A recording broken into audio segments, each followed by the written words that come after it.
So to put into context the messaging in the 3 Sundays that we want to talk about finance, which basically is going to be the material and the quantifiable issues of finance, but also woven in there is the community, which is what I want to share today. I amended one of our more frequently requested workshops on community and philanthropy. And I did this as a brief overview to set the stage of understanding and consideration of how community at Signal plays a bigger role in revenue development from our members than just asking and making a case for funding does. I think it's agreed that we've asked and we've made some case for funding and we'll make more, but I think there's other things going on too. And what I know about philanthropy in my 30 years is that it is an emotion that evolves out of a sense of community, and the contributions are a symptom or a result of that philanthropic emotion. So I just want to kind of unpack that for everybody in finance so that we have a common understanding when I talk about that, and then maybe generate some conversation about how we at Signal and the kind of facilitation of building community at Signal, because at this point I really think that's what is going to make a difference for us. So let me just start by saying focusing on transactions in any organization, including a church, alone does not work. Let me say that again. Just focusing on asking and making a case for people to give money alone doesn't work. There must be 3 things existing in order for people to be philanthropic or to feel philanthropy and then to act on it. And these 3 things are nurturing a community into a thriving, active, and inspired philanthropic assembly.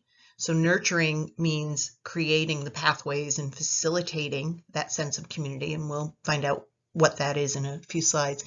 And inspiring that philanthropy through this nurturing, and then finally making the case for support with transparency, meaning results and accounting, and asking.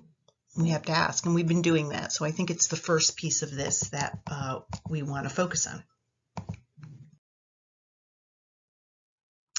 So we often hear that God didn't come in the form of man to build a religion, and we believe that.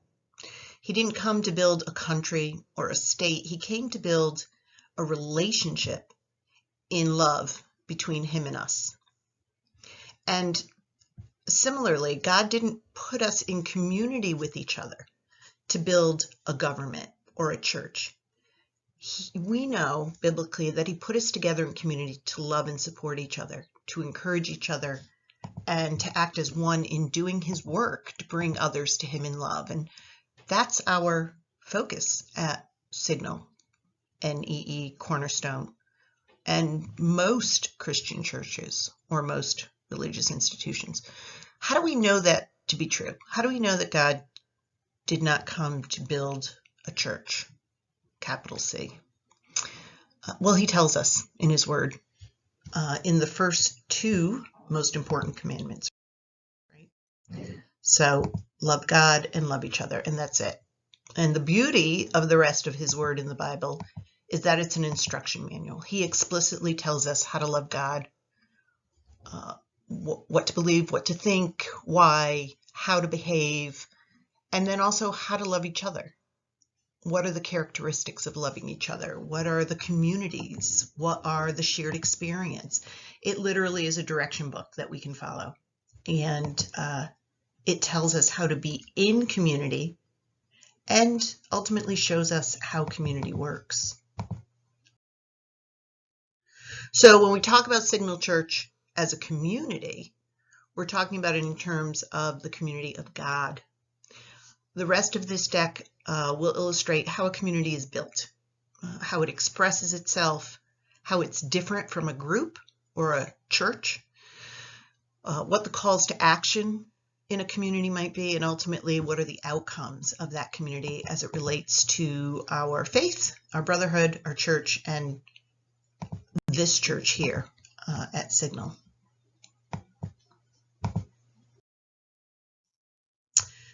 So the foundational truths that we're going to explore in building and nurturing community, the ones that influence our church and the growth of spirit, people, and geographic reach in Signal, is that they are God-given and they're fundamental. These truths that we're going to explore exist in every single community we can consider. Not only our belief in our spiritual communities, but in our political communities, our geographic communities, our communities of academics and affinity, things that we like and feel in community with, communities of interest and expression. These foundational truths in community are the basis also of Jesus's movement as well. And these truths continue to exist in the framework of our Christian faith community in the Great Commission.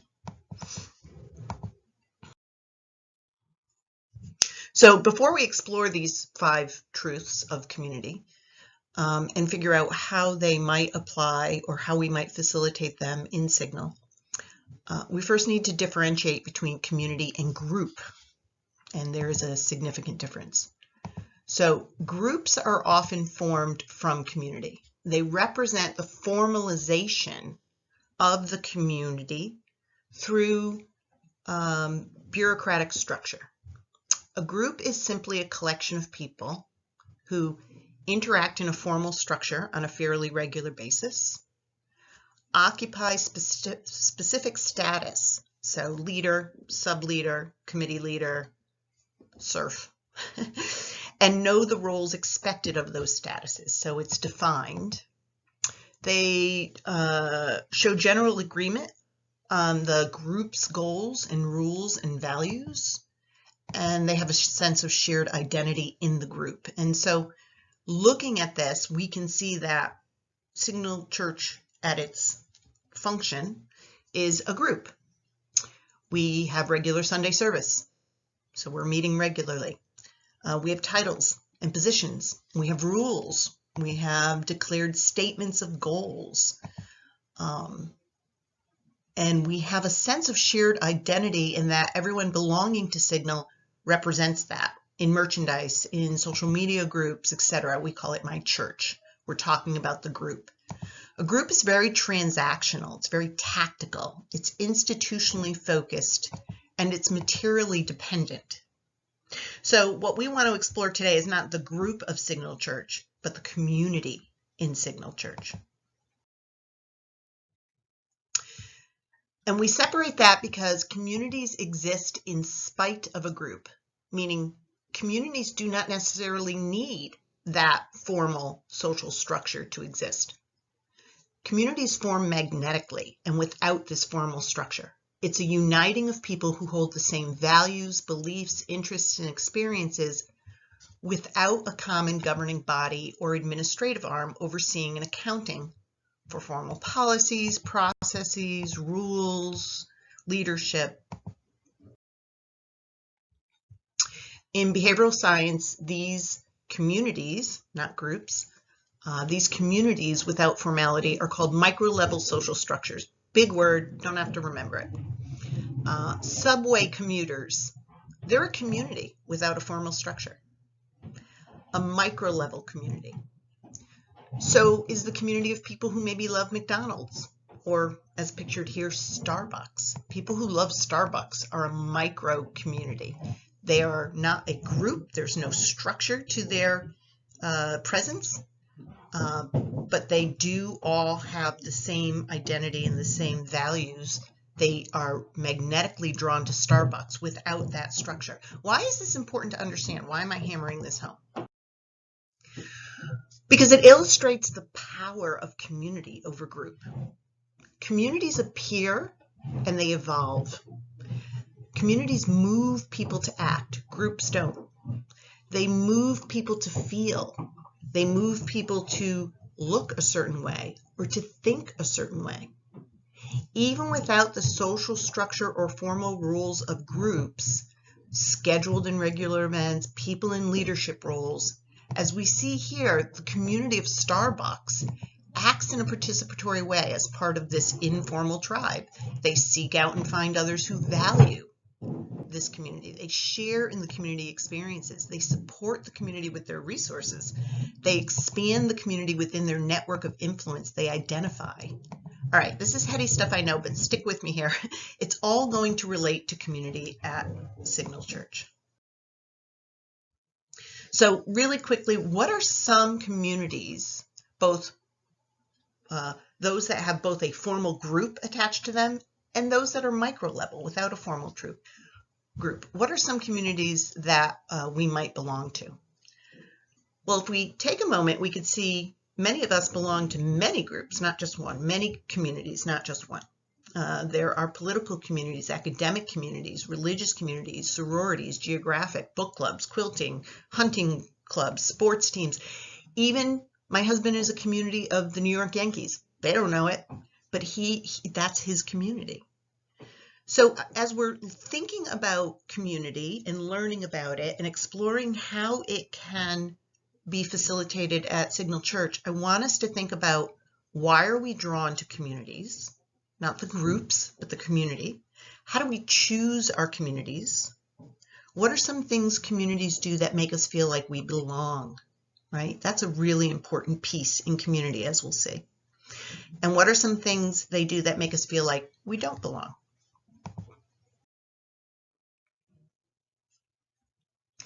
So let's take a step back and talk about how community, not group, how community influences the way our community supports us. In other words, why does community mean so much, and what does it do to us or for us?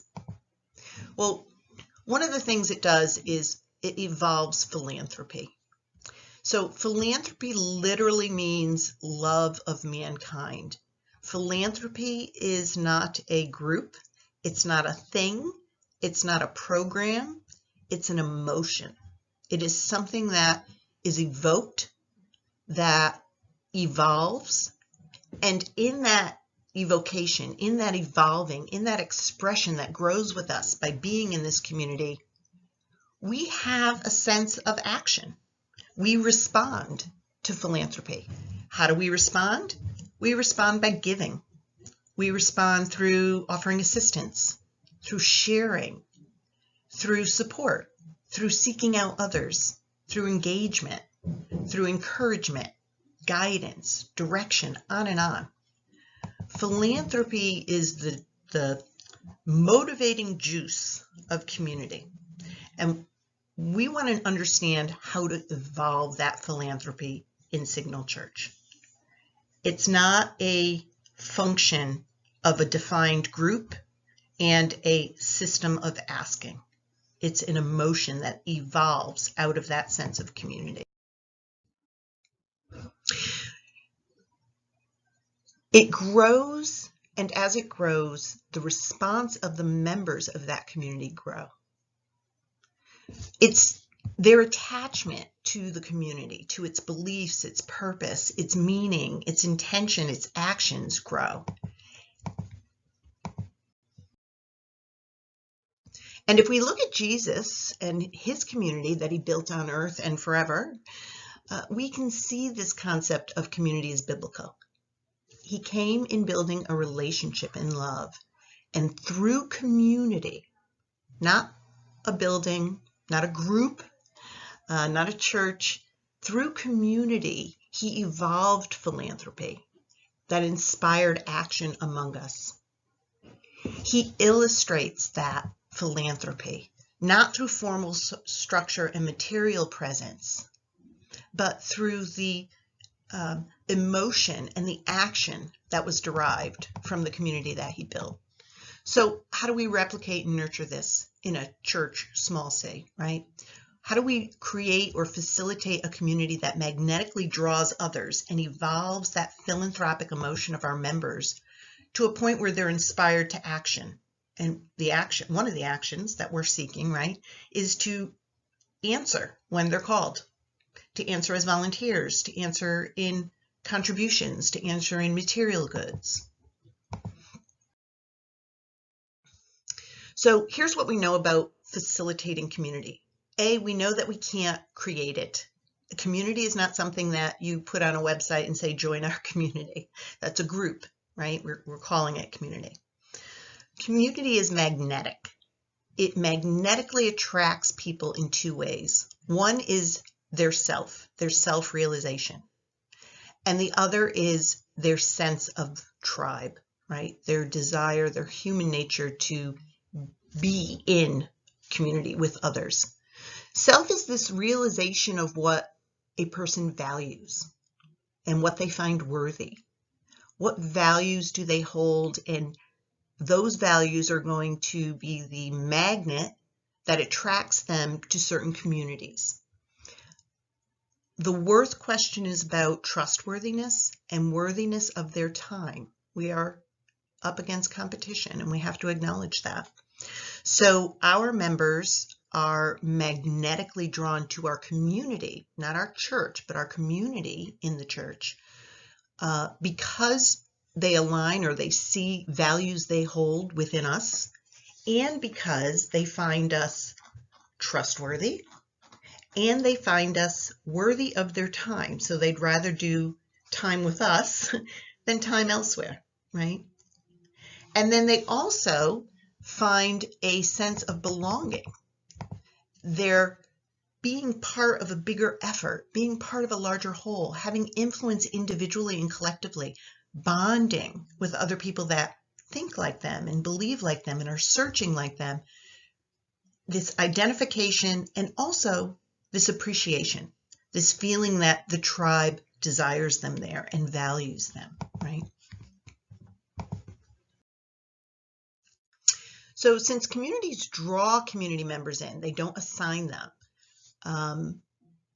By aligning or by representing the values, because the members now see values that they hold in their heart in this community, and by also proving themselves trustworthy, the community trustworthy and worthy of time, it's up to us to clearly articulate what that is. So let's go back to the Starbucks example so we can understand how that dynamic works. We can see now that the values represented by Starbucks, the ones that were the magnets that drew community members into them, had to do things with like quality of product or connoisseurism or sustainability or equity. And Starbucks did a good job of clearly articulating that. And then they went on to become trustworthy because they promised it and then they delivered it in fact, in real time, in things that were tangible and quantifiable. And this drove community members that were attracted to them to begin to build that sense of worth. They're promising, they're delivering on what I'm expecting, and this makes it more worthy of my time because I'm more bonded into this group.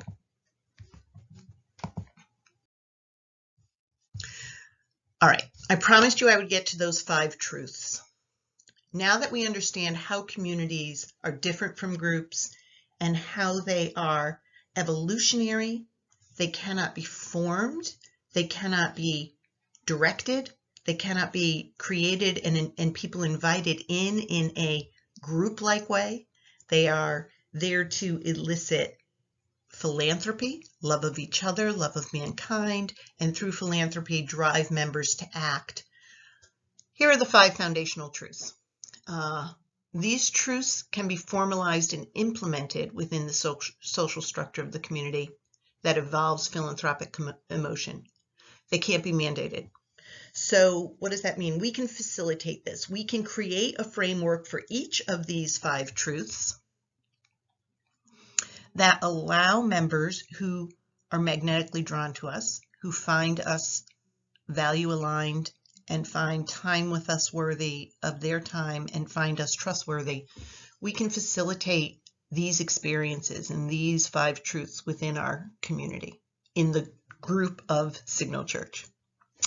So we've talked about the first one, people that find what we promise fits their values and will be worthy of their time.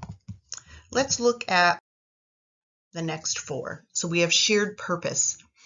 In a community, members feel attached to and inspired by the purpose of the community. And we're going to break these down in the next few slides to look at each of these more deeply. But really, it goes back to that value statement. Shared experience. Members in a well-formed community, an evolved community, share in experiences together. They bond through these experiences. The community might facilitate experiences for them to be a part of. And as they evolve, members will create experiences for each other. And this helps to unify and establish that sense of tribalism, that sense of I'm with my people, right? Shared resources, more than sharing from members to the community leaders or the community leaders of the group, the leaders of the group, that's community, with the members. An evolved community that is really generating a lot of philanthropic emotion and action finds that members share resources between themselves. These are unplanned, facilitated, but spontaneous. And then finally, trust that's built through consistent and intentional communication. So here's where we're going to go a little bit deeper in each of those. We talked about people. The people who were attracted to the promises that Jesus was bringing them in the community he was evolving were attracted because of the value and the need and the sense of worth and trustworthiness. And these people probably had some of these common values within them. They needed hope. They loved God. They needed peace. They saw eternal life. They needed forgiveness. They saw acceptance, right? This was very clearly articulated in what Jesus came and was telling this community. He was marketing this, right? So he promised that through him we'd have abundant life, acceptance for all those who followed him. He promised joy and peace and understanding, and they were clearly defined so that members found magnetically were drawn to this. It's not to say that it was rejecting or isolating, but that was the magnet, that was the value that members found. There was shared purpose in Jesus's community, to be with God. That was a shared purpose among members. But there were also some sub-purposes in there, and that happens in many communities. You have an overarching purpose, but then within the community there are sub-purposes. Some of the sub-purposes in Jesus' community may have been forgiveness or healing, brotherhood, teaching, being commissioned. The third truth in communities, the third foundational truth in communities that exists and needs to be facilitated is shared experience. And so again, in Jesus's community, we saw gatherings and sermons, we saw talks and shared meals. More importantly, in the community developed in Jesus's community, these shared experiences, which are the super glue of the community, were created between members. Members took it upon themselves to create these shared experiences. There wasn't a, website to sign up on. It was an emotion, an evolution of their feeling of philanthropy and their bondedness with community. There was such a deep sense of community in Jesus's community that they were eager to show up. They created these shared experiences amongst themselves, but more importantly, they showed up. They responded when called. They, walked and, rode a donkey and broke holes in roofs to lower down to be a part of this experience. That's an evolved community. Similarly, this philanthropic emotion in Jesus's community that was evolving as it grew, found that members were sharing resources, not only in response to need of others. So it wasn't only the leadership of Jesus's community that was sharing resources, right? Top down. It was the members sharing between themselves out of that philanthropic emotion. And they shared not only because it was needed. I need food, I need shelter, I need physical care. But they also shared as a source of enjoyment and celebration. They shared because they loved. And so we can measure a community and how well it has evolved as strong and sustainable when members are freely and eagerly sharing what they have, knowledge, leadership, resources, money within the community. That resource sharing of money is a reaction to philanthropy evolves. And when that happens, you've reached the sustainable point of philanthropy. You're not now focused on asking, you're focused on continuing to build community and nurturing and feeding that sense of philanthropy. And that's where your revenue is growing. It becomes stable and expansive. And then finally, community cannot thrive with this last component, and that's trust. And trust has two pieces to it. One, being trusting. Members in community are people individually who trust others. And we know that's a loop, right? Because to trust others, others have to be trustworthy. And that's the second part of trust, right? Someone that others can trust. These two aspects of trust is essential in a evolved community that's going to act on its philanthropic emotion. Building that trust requires at its base communication that's intentional. So the information and communication has a significant purpose. And it's consistent. It's without stop. It's routine. People can rely on it. We see this in Jesus's community. He spoke, and he spoke frequently. He spoke in planned and unplanned situations. He communicated. And as his community grew, the members of the community, feeling this philanthropic emotion and seeing the communication, grew in their trust. They found Jesus and this community to be trustworthy, and they became trusting. And through that trust, that self-realization, that worth, right, going back to the beginning, was strengthened because there was a promise and there was a result and there was a validation of that. This intentional communication, when Jesus spoke, people listened because they knew that what he was sharing was intentional. When members in Jesus's community spoke, people listened because they knew there was an intention behind it, right? It didn't always have to be grave and somber and deep. And that was okay. It just had to be consistent and meaningful, right? So those are the 5 truths of community. Those are what we know in community, not in a group, but in community, are required for the community to grow. Well, if we can't mandate that, if we can't put something like that up on a website or, talk about it in terms of committees from the stage, what can we do? Well, we can help facilitate that. And in facilitating that, we create pathways for people to react and respond and engage in each of those 5 truths. So let's talk about that a little bit with Signal Church. So starting at the beginning, self-realization, value, worth, and tribe, belonging, and impact. What do members of our community, and we can look at it as group because they're tangible, quantifiable things, but what is their emotion in this? What do members of our community feel? How are they drawn to us? What do they find in our value, in what we value, or in what we're promising? What do they find alignment with in their life? Why do they find us worthy of their time? Why do they find us trustworthy? They're here. If we want to grow this community, this evolution of philanthropic emotion, we need to understand this. How does Signal fulfill their need to belong and have impact? And then the other 4, right? So certainly mission, the mission of our community's mission to serve God and to serve people. But it also could be our community's impact, right? How are we expressing our Christian love in impact? What is it that we're actually having success in or measuring, right?